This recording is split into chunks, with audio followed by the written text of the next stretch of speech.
Beth Harmon's IQ is insane. Today we have a very special video because we're going over a game that was played by Beth Harmon. I'm sure lots of you have seen the Netflix series The Queen's Gambit. Well, today's game was featured in one of the episodes when Beth flew all the way to Russia. And while she was in Russia, she created some masterpieces. And this is one of the games you probably haven't seen, and it's a very nice game. So Beth is playing a man by the name of Lev. Lev has the white pieces, and that must mean Beth Harmon is commanding the black pieces today. So Lev opens up with the move e4. We now see the move c5. This is known as the Sicilian defense, a very popular chess opening. We now see knight f3 and knight c6. And a personal favorite of mine here for white would be to play the move a bishop b4, known as the Rosalimo Sicilian. But after the move knight c6, we see the move d4.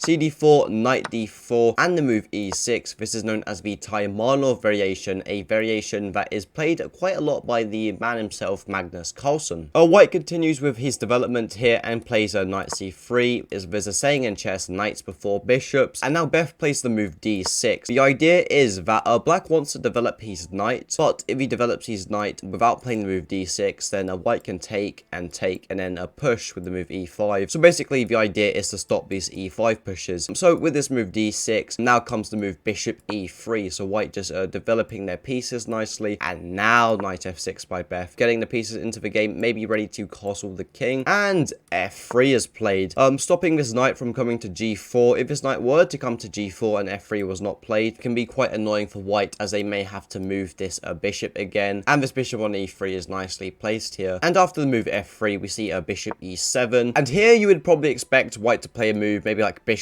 e2, maybe you move like queen d2, but no, we see the move g4, and this move g4 is extremely aggressive, really coming after this knight. But here Beth does not find this move g4 intimidating, and Beth plays the move castles. And sometimes when you play moves in chess, they almost like communicate a message to your opponent, and the message Beth has just communicated to her opponent, I probably wouldn't be allowed to say it on YouTube as I could get the video demonetized, but you can probably imagine what this move castle says. And after the move castles, we see queen d2, and from my personal experience of wasting 2 years of my life playing chess, this move queen d2 normally indicates that white is going to be castling queenside here, and Beth doesn't care about these pawns, and she already shows it with this next move because she plays the move a6, and this is actually the most commonly played move here, the move a6. And after the move a6, we see the move castles, and let me tell you something about castles of opposite sides. When one side castles queenside and one side castles kingside, the game gets violent. The reason for that is white's king is actually on c1, which means when these pawns push up the board, is not compromising any king safety. And the same goes for black here. You don't see black marching up,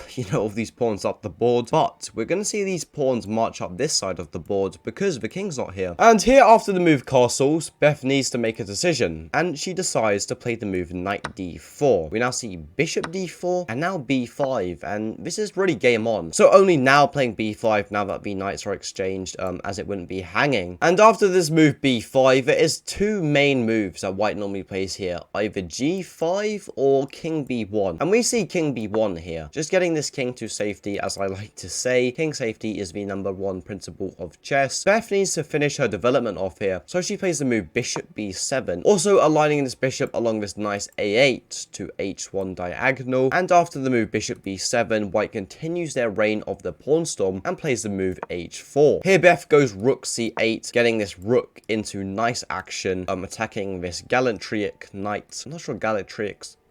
Also putting pressure along this nice file, very commonly seen in the Sicilian, a very thematic move. And after rook c8, we see g5 by white. However, one kind of important detail to mention here is that yes, white is pushing the pawns up the board. White's pieces aren't on optimal squares to exploit the knight retreating here, or to exploit this lovely pawn storm. But anyway, this knight is being attacked by this pawn on g5, so for that reason, the move knight d7. And here white goes rook g1, trying to coordinate a bit of an attack here and using this rook as a kind of a cannon from behind. And here Beth has had enough, and Beth conjures up an attack of her own and plays the move b4, attacking this knight. We see knight e2, and Beth takes this opportunity to put her knight in the center of the board and plays knight e5, a move that at the start may seem a bit dubious because you might be wondering, can't white just double the pawns here? Well, if white were to do this, remember he would be giving the bishop pair away, and the position is semi-open broken, so his bishops would come into full power. So it wouldn't be a good idea for white to exchange here. Another move that could be played here would be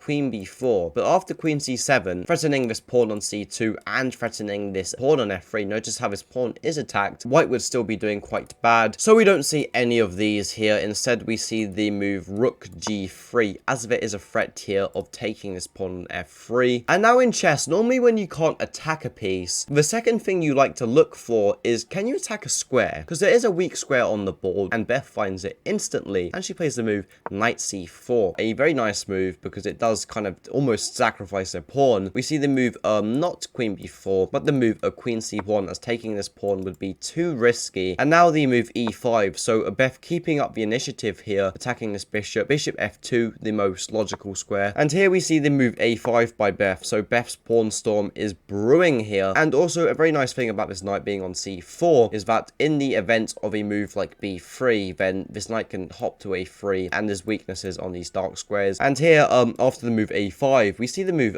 bishop g2. As soon as one bishop moves, another bishop moves. Bishop a6 is played. Beth has noticed that this knight is now undefended, because when this bishop was on f1, it defended it. So we see the move rook e1, just defending it here. And now Beth continues the pawn storm and plays the move a4. And now these pawns are really going up the board. And we see another bishop move now, bishop h3. And now you would probably expect to move maybe like rook b8, but no, we see the move rook c6 here. And this move rook c6 is a very interesting move that has a very nice idea behind it. After queen d1, now Beth plays the fairly counterintuitive move, but normally good moves to me are quite counterintuitive, but she plays the move d5. And you might be wondering, what on earth? Because can't we just take? Well, takes was played in a game, attacking this rook. But now, if you'd looked one step deeper, the move rook d6. And I'm not sure about you, but I can't find a way to defend this pawn. Anyway, white tried to play the move f4, trying to break away at the center. Unfortunately, Beth can play the move rook d5, and now white is in serious trouble. Rook d3 is pretty much forced if white wants to see a couple more moves of light. But after the move rook d3, you can try pause the video Beth found to absolutely crush her opponent. I'll let you pause it. If you did find it, it is the move knight a3, checking this king. This knight was taken in the game, but now this bishop comes alive and takes. And after takes, and after rook d3, white in this position resigns, because there is a fork here attacking this queen and attacking this bishop. So if this queen were to take here, we can simply take here. So for that reason, after the move rook d3, white in this position pulled the plug and resigned. A very nice game by Beth Harmon. If you enjoyed this video and want to see more like these, I've got some right here. Thank you for watching. Have a good day.